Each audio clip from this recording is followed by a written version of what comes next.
Hey, everybody, and welcome back to another episode of the DIY Wrestling Podcast. And this is the DIY Wrestling Podcast for Lucha Underground tonight. And you know what?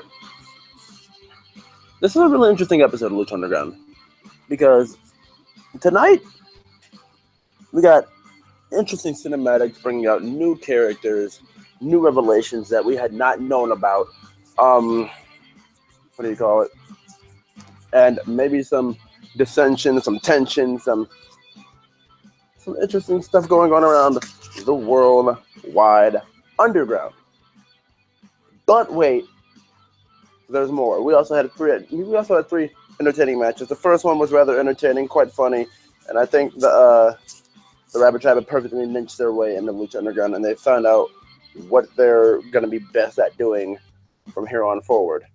The second match was no. We're not going to talk about it. The third match, which was the main event, was fairly entertaining for the reasons that happened. I mean, for the things that happened after the match and the developments that led to the match ending. Otherwise, it's like a pretty standard match. Nothing really special, but not bad. And the second match is all around phenomenal, like brutal, entertaining, just back and forth, just who's gonna kill who first, type of that kind of thriller, right? So after that, I mean, all around, I have no complaints about this episode of Lucha Underground. So, I think we'll probably get into it here. Okay. So, the first thing we get here tonight is, I don't think we got a cinematic. No, we didn't. First thing we got was a match, and this was the Rabbit Tribe versus the Worldwide Underground, being represented by PJ Black, Thaya, and Ricky Mandel, because Jack Evans has his jaw wired shut and he's outside the ring with a board. By the way, calling the Lucha Underground fans to believe it's a bunch of mendejos. And Jack, kudos, my dude. I really fucking appreciate kudos, because those people don't know what they're fucking talking about when they chant stuff like "Mala suerte," London, a little shit like that for the fucking Rabbit Tribe. No, but in all seriousness,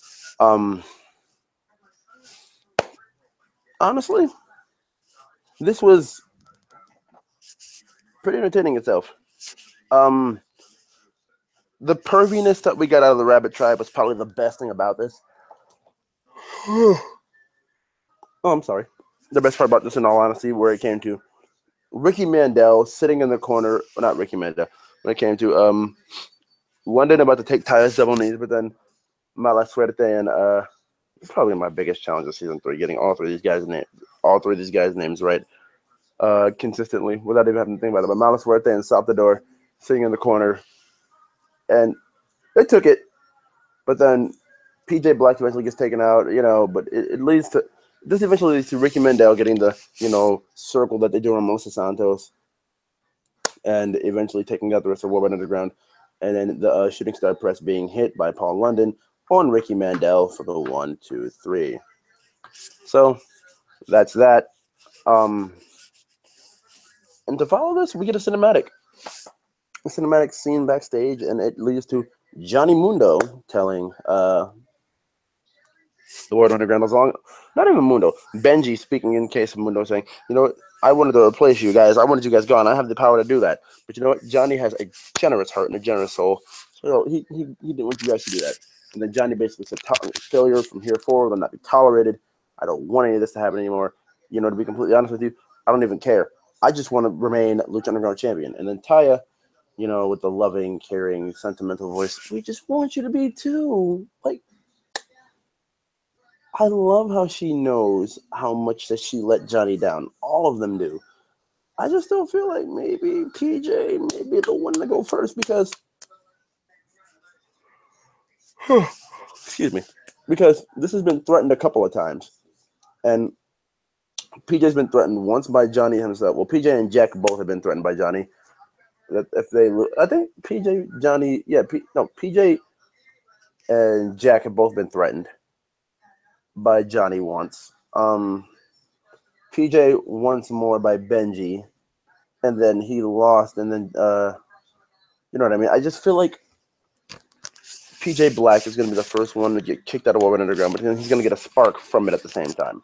I don't think it's going to be like a bad thing, like it's going to like tear PJ Black down, but like I think he'll go on a run, a babyface run. I don't know how much it will amount to, but like I don't see them just like letting PJ Black just fucking falter. I don't see that at all. Like I figure he'll have a place on the card, and his Daredevil character will be solidified more. Maybe I don't know, but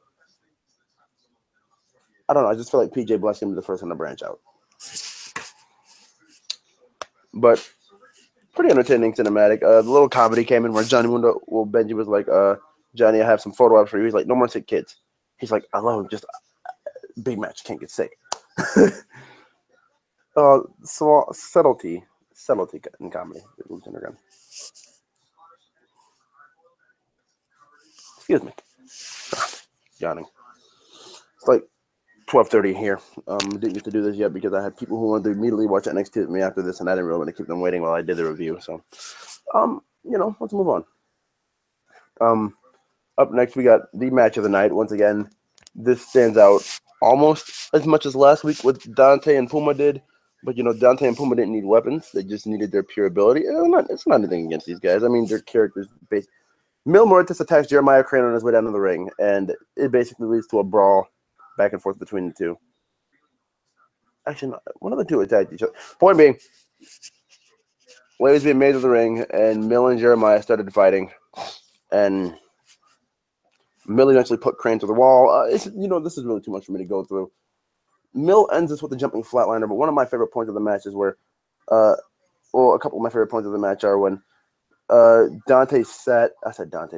is when Jeremiah sat Mil down in the chair, ran all the way around the ring, like around the world, ring around Rosie, or circle the ring, whatever, and then just completely just ran up Mil, Reaper's Trident. And I think, Jeremiah, your spine might have been about 10 rows back in the crowd. Afterward, where do we move from here?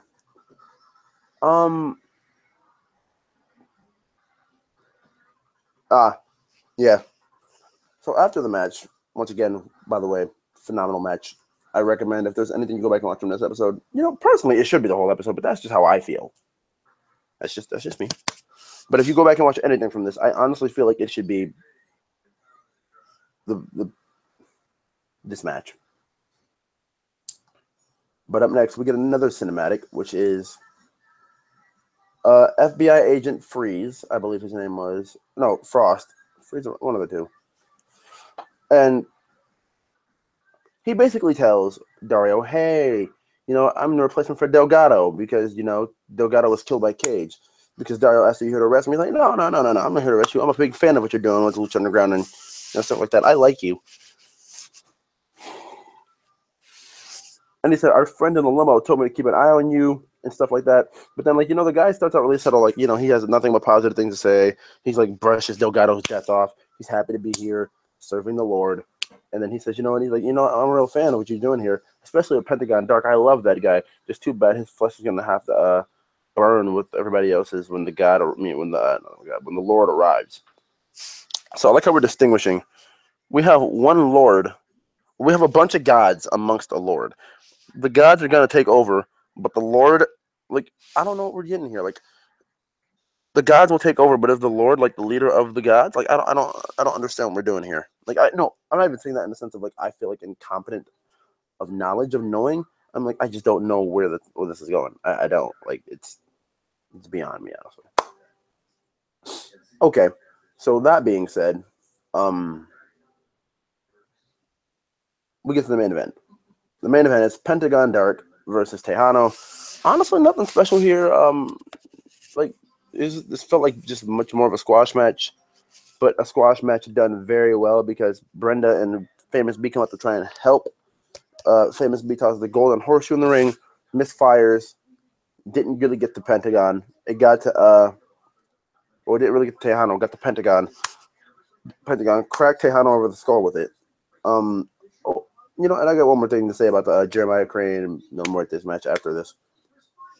But, and that was the result of the match. Pentagon got the win that way. But we're gonna move on and we're gonna step back here because I forgot something in the last match. So after this match, we all know how Jeremiah feels about Katrina. He gets the lick of death, except it's not a lick, it's a kiss. But the thing is, in the process of that kiss, Jeremiah kisses back, and Katrina lets him. And after that, Mill just flatlines him again. Honestly, the way Jeremiah Crane was booked, and I heard this comparison earlier, so I guess I could use it now because it speaks so well. This match felt like Jeremiah Crane was Dean Ambrose booked 110% correctly. Dean Ambrose booked the way that we all feel that he should be booked as this crazy character, instead of just this loose cannon guy who does whatever he wants whenever he wants. Which was like the PG version of Crane. Like Crane, I feel like has more motive behind what he wants, and he will pursue what he wants, to the moment he dies. Whereas Ambrose will do that just like I feel like to like a lesser extent in WWE. And this goes back to their tag team days in West Side Wrestling or whatever it was. And I guess they had I know they were a team in CZW as well. But that being said, we're gonna move on because Famous B. We'll get back to Famous B and Brenda in the ring. Well, Famous B tries to save Tejano from getting his arm broken after Pentagon's post-match win, and Famous B ends up getting his arm broken, which leads to him crying. Like his selling of this was just like the greatest thing ever. Like, oh my god, I just tried to help. Oh my god, my arm, Brenda, my arm. And then just Pentagon runs back down to the ring like, ooh, Brenda, and breaks her arm. Now, this is not the first female arm Pentagon has broken, because he did break 2 out of 4 of the Black Lotus Triad's arms. And after which, I mean, this just felt more, I want to say this felt more special than the other ones, because like Brenda has been this innocent soul who stood by and just did nothing but support either Famous B, Tejano, or Dr. Wagner for the longest time. And I guess it didn't work out. So Brenda got her arm broken, which felt just awesome. Famous B got his arm broken, which was hilarious and awesome. And after this, we move on, because there was nothing more from there. And honestly, when it came to that situation there, like it just makes me love Pentagon that much more. But I honestly don't think he's winning the Guido Cup. He's in a match next week against Mill. We got Pentagon and Mill, and then Puma and I forget who Puma's facing. We'll get back to that. But up next, we get the final cinematic of the night, which is Katrina and Officer Vasquez. And honestly, Vasquez was sitting there telling Katrina, Vasquez had a visitor. She was told she had a visitor with Katrina. Katrina came in, basically said, well, she's sick of living 2 lives between life and death, right? Like she wants to live one defining life. So I guess if she gets both halves of the amulet or the necklace, I'm misunderstanding this. I don't know if I'm getting this correct, but she'll have eternal life, and the lady will die. Officer Vasquez will die, right? But then she says it comes down to her saying she needs the gauntlet off a cage because the gods are taking over and blah blah blah. So because we've heard this consistently, the gods are taking over. And I don't really know what to say from that. The gods are on their way. The gods are taking over. This is just how it's going to happen. So, how do I put this? I'm trying to figure out okay. So what Vasquez is trying to say here is, if she dies, she's not afraid of death. She's afraid of the gods. And then she's like, the gods are going to have to learn to fear death. Like, that's what Katrina tells her. 1,000 of them. And at the very end, I didn't catch this, but apparently she called her mother. The mother of Katrina. It's not Officer Vasquez. It's Captain Vasquez. It's Captain Vasquez. So, what?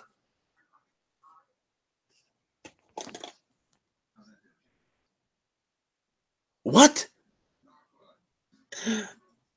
I knew there was some kind of connection when they had showed both halves of the amulet, but what? Mom? So Katrina's like thousands and thousands and thousands of years old. So she'll just like become immortal, and like she'll have life instead of like being death, like being a part of death, and like it's weird. But I guess that's the way it's gonna be. And I guess Katrina's gonna do the favor. I guess. Like she was saying this isn't her problem, but she said like the gods will have to learn to fear. Like, I don't know what Katrina's gonna do. I want to say I feel like she's gonna do it, but I feel like she's not because she didn't really care and she walked out in the sense of like whatever, right? Like whatever happens, happens. Just go with the flow. But also, it seems like she does want life, and if she wants life, then I don't know. I don't know. This is like something that's just like a giant question mark to me. So you know what? I hope you guys did enjoy this installment of the DIY Wrestling Podcast. Remember, if you guys did, to leave a like on this video, subscribe if you're not subscribed for more of that Lucha Underground goodness on my channel, and I will talk to you guys next time. Thank you guys for watching. I do appreciate it, and I will see you guys next time.